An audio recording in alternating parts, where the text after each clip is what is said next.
نويت سنة الاعتكاف. فرمان مصطفیٰ صلی اللہ علیہ وآلہ وسلم، قیامت کے روز اللہ پاک کے عرش کے سوا کوئی سایہ نہیں ہوگا۔ تین شخص اللہ پاک کے عرش کے سائے میں ہوں گے۔ وہ شخص جو میرے امتی کی پریشانی دور کرے، میری سنت کو زندہ کرنے والا، مجھ پر کثرت سے درود شریف پڑھنے والا۔ صلو علی الحبیب صلی اللہ تعالی علی محمد صلی اللہ علیہ وآلہ وسلم۔ 15 پارہ سورہ بنی اسرائیل، آیت نمبر 41 سے 47۔ اعوذ باللہ من الشیطان الرجیم، بسم اللہ الرحمن الرحیم۔ وَلَقَدْ صَرَّفْنَا فِي هَذَا الْقُرْآنِ لِيَذَّكَّرُوا مَا يَزِيدُهُمْ إِلَّا نُفُورًا قُلْ لَوْ كَانَ مَعَهُ آلِهَةٌ كَمَا يَقُولُونَ إِذًا لَابْتَغَوْا إِلَى ذِي الْعَرْشِ سَبِيلًا سُبْحَانَهُ وَتَعَالَى عَمَّا يَقُولُونَ عُلُوًّا كَبِيرًا۔ اللہ کے نام سے شروع، جو نہایت مہربان رحمت والا۔ وَلَقَدْ صَرَّفْنَا، اور ضرور بے شک ہم نے کئی طرح سے بیان کیا، فی ھذا القرآن، اس قرآن میں، لیذکروا، تاکہ وہ سمجھے، وما یزیدہم الا نفورا، اور وہ انہیں نہیں بڑھاتا مگر دور بھاگنے میں۔ قل لو کان معہ آلہۃ، تم کہو اگر اس کے ساتھ دوسرے معبود ہوتے، کما یقولون، جیسے کافر کہہ رہے ہیں، اذا لابتغوا، تو اس وقت ضرور وہ تلاش کر لیتے، الی ذی العرش سبیلا، عرش والے کی طرف کوئی راہ۔ سبحانہ و تعالی، پاکی ہے اسے اور بلند ہے، عما یقولون علوا کبیرا، اس سے جو وہ کہتے ہیں، علوا کبیرا، بڑا بلند ہے۔ تسبح لہ السماوات السبع، باقی بیان کرتے ہیں اس کی ساتوں آسمان، والارض، اور زمین، ومن فیہن، اور جو مخلوق ان میں ہے سب اس کی باقی بیان کرتے ہیں۔ وَإِن مِّن شَيْءٍ إِلَّا يُسَبِّحُ بِحَمْدِهِ، اور نہیں کوئی چیز مگر وہ باقی بیان کرتی ہے اس کی حمد کے ساتھ۔ وَلَٰكِن لَّا تَفْقَهُونَ، اور لیکن تم سمجھتے نہیں، تسبیحہم، ان چیزوں کی تسبیح تم سمجھتے نہیں، ورنہ اس کی تو ہر چیز باقی بیان کرتی ہے۔ انہ کان حلیما غفورا، بے شک وہ حلم والا ہے، غفور ہے، بخشنے والا ہے۔ وَإِذَا قَرَأْتَ، اور جب تم نے پڑھا قرآن، تم نے جب قرآن پڑھا، جعلنا بینک وبین الذین، تو ہم نے کر دیا تمہارے اور ان لوگوں کے درمیان جو لا یؤمنون، ایمان نہیں لاتے، بالآخرۃ حجابا مستورا، آخرت پر چھپا ہوا پردہ۔ وجعلنا علی قلوبہم، اور ہم نے ان کے دلوں پر ڈال دیے، اکنۃ، غلاف، ان یفقہوہ، وفی آذانہم وقرا، وہ نہ سمجھیں اس کو، یعنی اس قرآن کو، اور ان کے کانوں میں ڈال دیا وقرا، بوجھ۔ وَإِذَا ذَكَرْتَ رَبَّكَ، اور جب تم اپنے رب کا ذکر کرو، فی القرآن، قرآن میں، وحدہ، اس کے ایک ہونے کا، وَلَّوْا عَلَىٰ أَدْبَارِهِمْ، تو وہ پھر جاتے ہیں اپنی پیٹھوں پر، نفورا، نفرت کرتے ہوئے۔ نحن اعلم، ہم خوب جانتے ہیں، بما یستمعون، اس کو جس مقصد کے لیے وہ سنتے ہیں، اذ یستمعون، جب وہ کان لگا کر سنتے ہیں، الیک، تمہاری طرف، واذ هم نجوا، اور جب وہ آپس میں مشورہ کرتے ہیں، اذ یقول الظالمون، جب ظالم کہتے ہیں، ان تتبعون الا رجل مسحورا، نہیں تم پیروی کر رہے مگر ایک جادو کیے ہوئے مرد کی۔ ترجمہ کنز العرفان۔ اور بے شک ہم نے اس قرآن میں طرح طرح سے بیان فرمایا تاکہ وہ سمجھیں، اور یہ سمجھانا ان کے دور ہونے کو ہی بڑھاتا ہے۔ اس رکوع میں عقائد اسلامیہ میں سے چاروں اہم ترین بنیادی عقائد کو بیان کیا گیا ہے۔ پہلے قرآن کے بارے میں، پھر توحید باری تعالیٰ کے بارے میں، پھر رسول اللہ کے بارے میں، اور پھر قیامت کے بارے میں۔ سب سے پہلے قرآن کے بارے میں فرمایا کہ ہم نے اس قرآن میں نصیحت کی باتیں بارہا بیان فرمائیں اور کئی طرح سے بیان فرمائیں، جیسے کہیں دلائل سے، تو کہیں مثالوں سے، کہیں حکمتوں سے، کہیں عبرتوں سے، اور ان مختلف اندازوں میں بیان کرنے کا اصل مقصد یہ ہے کہ لوگ کسی طرح نصیحت اور ہدایت کی طرف آئیں اور سمجھیں۔ یہاں قرآن پاک نے علم نفسیات کے ایک اصول کو بیان فرما دیا کہ لوگوں سے ان کی ذہنی صلاحیتوں کے مطابق کلام کیا کرو، کیونکہ بعض لوگ دلائل سے مانتے ہیں، بعض لوگ ڈر سے، کچھ لوگ مثالوں سے سمجھتے ہیں بات کو۔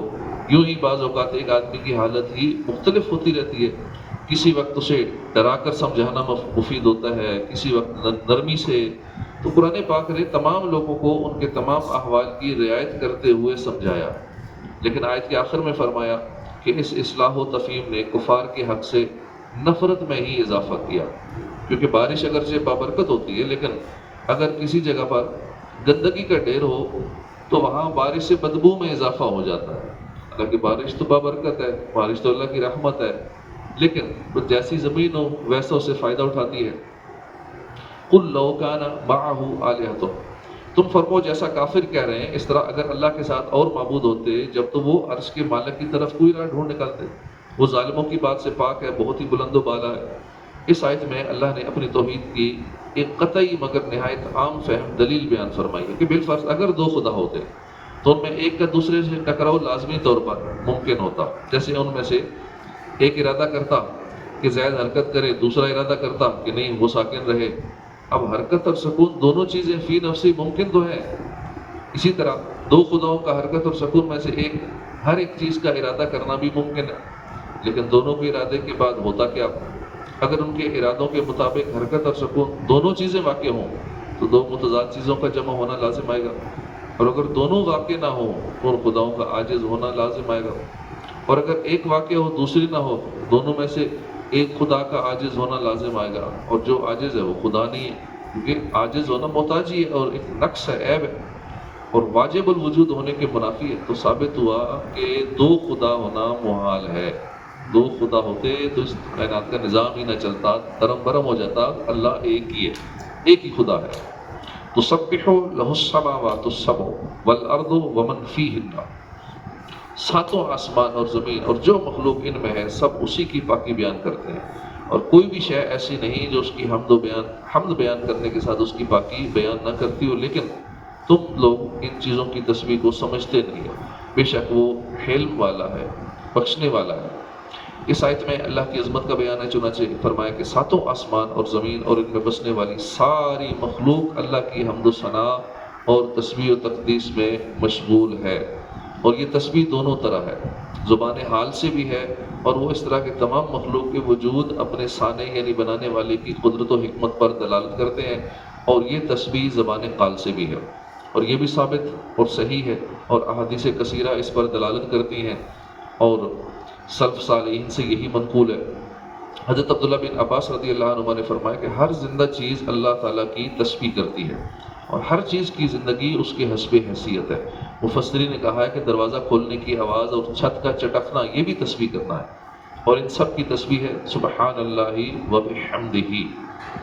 مفسرین نے کہا کہ دروازے کھولنے کی آواز اور چھت کا چٹکنا ان کی تسبیح سبحان اللہ و بحمدہ ہے۔ یہاں جمادات کی تسبیح سے متعلق چند احادیث ملاحظہ ہوں۔ حضرت عبداللہ بن مسعود سے منقول ہے کہ رسول کریم صلی اللہ علیہ وسلم کی انگشت مبارک سے پانی کے چشمے جاری ہوتے، میں نے دیکھے، اور ہم کھاتے وقت کھانے کی تسبیح سنا کرتے تھے، کہ کھانا بھی تسبیح کرتا تھا۔ حضرت جابر بن سمرہ رضی اللہ عنہ سے روایت ہے، تاجدار رسالت صلی اللہ علیہ وسلم نے فرمایا میں اس پتھر کو پہچانتا ہوں جو میرے اعلان نبوت سے پہلے مجھے سلام کیا کرتا تھا۔ حضرت عبداللہ بن عمر رضی اللہ عنہ سے روایت ہے، رسول کریم صلی اللہ علیہ وسلم لکڑی کے ایک ستون سے تکیہ فرما کر خطبہ فرمایا کرتے تھے۔ جب ممبر بنایا گیا اور حضور ممبر پر جلوہ افروز ہوئے تو وہ ستون رونے لگا، حضور نے اس پر دست کرم پھیرا، شفقت فرمائی، تسکین دی۔ ان تمام احادیث سے جمادات کا کلام اور تسبیح کرنا ثابت ہوا۔ وَلَٰكِن لَا تَفْقَهُونَ تَسْبِيحَهُمْ، لیکن تم لوگ ان چیزوں کی تسبیح کو سمجھتے نہیں ہو۔ ارشاد فرمایا کہ یہ تو حق ہے کہ تمام اشیاء اللہ کی تسبیح بیان کرتی ہیں، کیونکہ یہ بات خود اللہ تعالیٰ بتا رہا ہے، البتہ تم ان کی تسبیح سمجھتے نہیں۔ زبان حال کی تسبیح تو وہ لوگ نہیں سمجھتے جو مخلوق میں غور کر کے خالق کی معرفت حاصل نہیں کرتے، اور زبان قال کی تسبیح عمومی طور پر کوئی نہیں سمجھتا، کیونکہ ہر شے کس زبان میں تسبیح کرتی ہے ہم نہیں سمجھتے۔ ہم تو انسانوں کی زبانیں نہیں سمجھتے، دنیا میں جو ہزارہ قسم کی زبانیں بولی جاتی ہیں، ہم دنیا کی اپنے جیسے انسانوں کی زبانیں ساری نہیں سمجھتے۔ ہم اپنے ملک میں رہتے ہیں، ہمیں اپنے ملک کی ساری زبانیں نہیں آتی، ساری زبانیں مکمل طور پہ، کسی کو پنجابی آتی تو پشتو نہیں آتی، پشتو آتی تو سندھی نہیں آتی، کوئی اور نہیں آتی، بلوچی نہیں آتی، گلگتی زبان نہیں آتی۔ تو ہم اپنے ملک کی ساری زبانیں نہیں سمجھ پاتے، تو ہم ان جمادات کی، ان پتھروں کی، درختوں کی، ان کی زبانیں ہم کیسے سمجھیں گے؟ ہم تو اپنے جیسے انسانوں کی پوری زبانیں سمجھ نہیں پاتے۔ تو ہر چیز تسبیح کرتی ہے اللہ پاک کی، اپنی اپنی زبان میں کرتی ہے، ہم سمجھتے نہیں ہیں۔ اور ہر چیز کی تسبیح کا جان لینا یہ ہمارے لیے مشکل ہے۔ البتہ اللہ عز و جل کسی کو ان چیزوں کی تسبیح سمجھنے کی صلاحیت دے دے، وہ ایک جدا بات ہے کہ اللہ والے کبھی کبھی کسی کی تسبیح سن لیتے ہیں، جیسے صحابہ کرام کھانے کے لقموں کی تسبیح بھی سن لیا کرتے تھے کہ لقمہ تسبیح کر رہے ہیں۔ حضور کے ہاتھوں میں پتھر تھے، پتھروں نے جب کلمہ پڑھا تو اس ٹائم بھی لوگوں نے سن لیا، ان کنکریوں نے کلمہ پڑھا۔ تو اللہ جسے چاہے سنوا دے، پتھروں کی زبان سنوا دے، کھانے کے لقموں کی آواز سنوا دے کسی کو، تو وہ اللہ والے سن سکتے ہیں جس کو اللہ سنوانا چاہے۔ وَإِذَا قَرَأْتَ الْقُرْآنَ جَعَلْنَا بَيْنَكَ وَبَيْنَ الَّذِينَ، اور اے حبیب جب تم نے قرآن پڑھا تو ہم نے تمہارے اور آخرت پر ایمان نہ لانے والوں کے درمیان ایک چھپا ہوا پردہ کر دیا۔ اس آیت کا شان نزول یہ ہے کہ جب سورت تبت یدا نازل ہوئی تو ابو لہب کی بیوی پتھر لے کر آئی۔ حضور صلی اللہ علیہ وسلم بما حضرت ابوبکر کے تشریف رکھتے تھے، وہ حضور صلی اللہ علیہ وسلم کو نہ دیکھ سکی اور حضرت ابوبکر صدیق سے کہنے لگی تمہارے آقا کہاں ہیں؟ مجھے معلوم ہوا ہے کہ انہوں نے میری مذمت کی ہے۔ حضرت صدیق اکبر نے فرمایا وہ شعر گوئی نہیں کرتے۔ تو وہ یہ کہتی ہوئی واپس ہوئی کہ میں ان کا سر کچلنے کے لیے پتھر لائی تھی۔ حضرت صدیق اکبر نے تاجدار رسالت صلی اللہ علیہ وسلم سے بڑے تعجب سے عرض کیا آپ کی یہاں موجود ہونے کے باوجود اس نے آپ کو نہیں دیکھا؟ رسول اکرم صلی اللہ علیہ وسلم نے فرمایا کہ میرے اور اس کے درمیان ایک فرشتہ حائل رہا، اس لیے وہ مجھے نہیں دیکھ سکی۔ اس واقعے کے متعلق یہ آیت نازل ہوئی۔